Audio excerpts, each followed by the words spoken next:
মাওলানা রইসুদ্দিন সাহেব, ওনাকে বিনষ্ট করে হত্যা করা হয়েছে, ওনাকে অত্যাচার করা হয়েছে, গাতের সাথে বাইন্দা বাইন্দা পিটাইছে ষড়যন্ত্র করে। মাওলানা রইসুদ্দিন কিন্তু একজন আলেম ছিল, মাওলানা রইসুদ্দিন কিন্তু একজন সুন্নিয়তের লোক ছিল, মাওলানা রইসুদ্দিন কিন্তু একজন মসজিদের ইমাম ছিল। তারই মুসল্লিরা মসজিদের মধ্যে দলাদলির কারণে, কমিটি নিয়ে দলাদলির কারণে এক পক্ষ তাকে মসজিদে রাখছেন, আর এক পক্ষ তারে রাখতে রাজি না, কারণ সে সুন্নি। তার একটা আকিদা হলো সে নবীজিকে নূর মানতেন, হাতের নাতের উপরে আকিদা রাখতেন। কিন্তু সেই বিষয়গুলা বাদ দেন, মাওলানা রইসুদ্দিন 26 তারিখ যখন ঢাকাতে ইসরায়েল বিরোধী একটা সমাবেশ হয়েছে, তার এলাকার মধ্য থেকে অনেক মানুষ নিয়ে সেখানে উপস্থিত হয়েছে। ওই এলাকার বাতিলপন্থীরা তাকে একটা অপবাদ দিয়া তাকে মাইরা ফেলছে, কিন্তু এমন আঘাত করছে তারা তাকে অর্ধমৃত বানায় পুলিশের হাতে সোপর্দ করছে। বাংলাদেশের প্রশাসনের ব্যাপারেও মাঝে মাঝে সন্দেহ হয়, যেই দল যখন ক্ষমতা আসে প্রশাসন তাদের দালালি করে। কথা বলেন না কেন আপনারা? যেই দল যখন ক্ষমতা আসে প্রশাসন তখন তাদের দালালি করে। দেখলাম একটা ভিডিও ফুটেজের মধ্যে রইসুদ্দিন পানিতে একবারে পিপাসার্থ, তার মুখের কাছে পানি নিয়ে পানির বোতল পর্যন্ত ছড়াইয়া নিয়ে আসছে। বাংলাদেশের পুলিশ প্রশাসনের ঊর্ধ্বতন কোনো কর্মকর্তাকে ভিডিওগুলা দেখে না, বড় অবাক হয়ে যায়। এরা যদি দেখতো, কিরে শত্রু যদি পানির পিপাসায় কাতর হয় তাকেও তো মুখের মধ্যে পানি দেওয়া হয়, কিন্তু তারা কেন তার মুখের মধ্যে পানি দেয় না? বড় অবাক লাগে। এরা যদি দেখতো, এরা যদি জানতো, আর এরা যদি ইসলামের ন্যায় নীতির উপর চলতো, এরা কখনো এমন পুলিশ প্রশাসনের ব্যক্তিদেরকে পুলিশে রাখতো না। কথা কন না কেন? আবার একটা জিনিস তাকায় দেখেন, বাংলাদেশে এখন কিন্তু বৈষম্য বিরোধী আন্দোলনের পরে বৈষম্য বিরোধী সরকার উপদেষ্টা হিসেবে আছেন কি? কথা কন না কেন?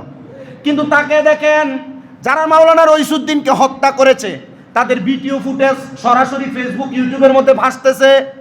উনি যদি বৈষম্য বিরোধী সরকার হয়, উনি যদি মানুষের মাঝে বৈষম্য দূর করে থাকেন, তো এই বৈষম্য মাওলানা রইসুদ্দিনের হত্যাকাণ্ডের মধ্যে কেন এখনো পর্যন্ত কেন বিচার করা হচ্ছে না? কি এখনো বিচার করা হচ্ছে না? তার মানে বোঝা যায় উনি বৈষম্য বিরোধী সরকার নামে ক্ষমতার আসন পাওয়ার পরে এখন তিনি বৈষম্যটাকে নিজের মাঝে ধারণ করেছে। যদি বৈষম্য ধারণ না করত, তাহলে মাওলানা রইসুদ্দিন নামক ইসলামী একজন বক্তা, ইসলামী একজন ইমাম মসজিদের খতিবকে এভাবে অত্যাচার করে ষড়যন্ত্র করে মারার পর সাথে সাথে অ্যাকশন নিত, কিন্তু এখনো নেওয়া হয় নাই। এটার কারণ হলো যে এই দল যখন ক্ষমতার আসনে বসে তখনই তারা নিজেরা নিজেদেরকে স্বৈরাচার প্রমাণ করে। কথা কন্যা ঠিক কিনা? আমি আমার মুসল্লিদেরকে বলবো, যারা সন্ত্রাসবাদকে সাপোর্ট করে, এর আগেও আমি হাদিসটা আপনাদেরকে শোনাইছি। নবীজি বলছেন, যারা সন্ত্রাসী করে, যারা সন্ত্রাসবাদকে সাপোর্ট করে, যারা সন্ত্রাসীদের সাথে বন্ধুত্ব বজায় রাখে, এই ব্যক্তিগুলা আমাদের দলভুক্ত নয়। ইয়া রাসূলুল্লাহ, তারা কারা? আরে নবীর দলভুক্ত যদি না হয়, তারা তো নবীর দলভুক্ত না হইলে তারা মুসলমানই না।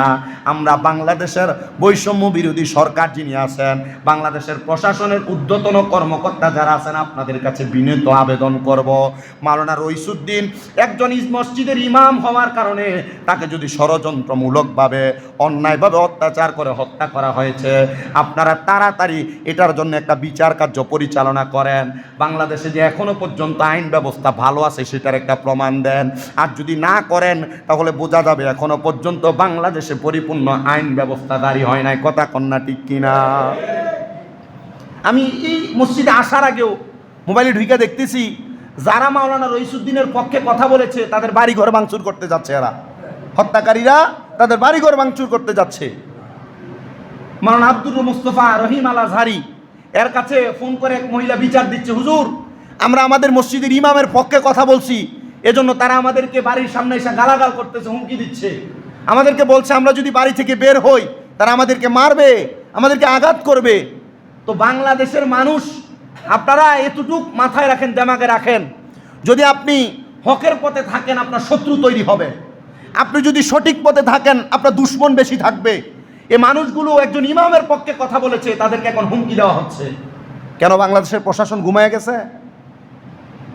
আপনি আরো অবাক হবেন কি জানেন, বাংলাদেশ এমন একটা পর্যায়ে পৌঁছে যাচ্ছে, এটা পৌঁছে যাচ্ছে কিনা আমি জানি না, আমি বুঝতেছি না। আমার নিজের বিষয়গুলো আমি জাস্টিফাই করে আমি দেখতেছি।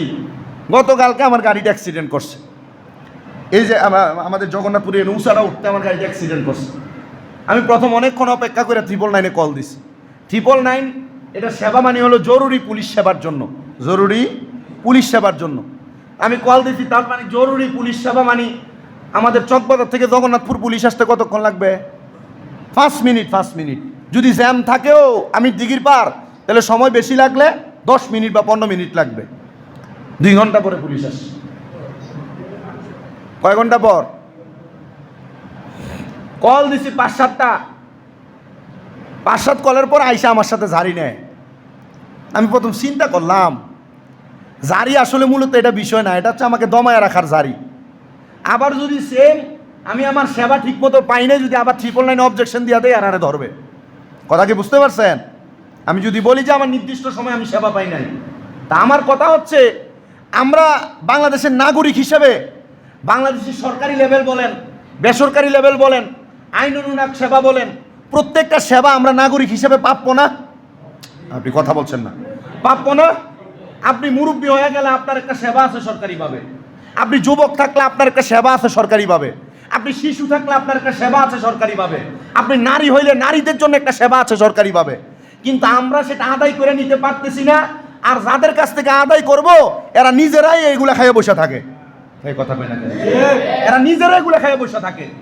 আমি অবাক হয়ে যাই এই বিষয়গুলো দেখলে, বড় আশ্চর্যজনিত হই।